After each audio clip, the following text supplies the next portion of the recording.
Programang ito ay rated SPG, striktong patnubay at gabay ng magulang ang kailangan. Seryosong naganap ang hindi inaasahang kaganapan na plenano ni Rigor. Sa bandang huli, nagtagumpay si Rigor na naisahan sila Tanggol at Ramon dahil sa paghulog nila sa bitag na inihanda para sa kanila. Ginamit ni Rigor si Marites bilang pain para mahuli ang dalawa na nagpakita ng lubos na katalinuhan sa kanyang masamang balak.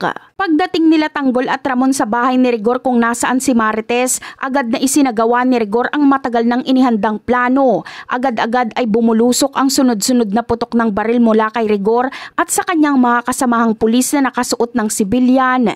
Ito ay nagdulot ng malaking kaguluhan at pagtatangka sa kanilang buhay. Gayunpaman, mabilis na nakahanap ng solusyon sila Tanggol at Ramon sa gitna ng panganib. Nagdesisyon silang itakas si Marites at dumaan sila sa bubong bilang ruta ng pagtakas. Hindi naman ito nagustuhan ni Rigor, kaya't agad niya itong hinabol kasama ang kanyang mga tauhan. Nagsimula ang matinding palitan ng putok sa mga kalsada ng San Dimas, kung saan nagkaroon ng labanan sa pagitan ng magkabilang panig. Sa kabila ng matinding paghahanap, hindi talaga nagpahuli sila Tanggol at Ramon. Buo ang kanilang loob na gawin ang lahat para makatakas at makaalis sa mapanganib na lugar na yon.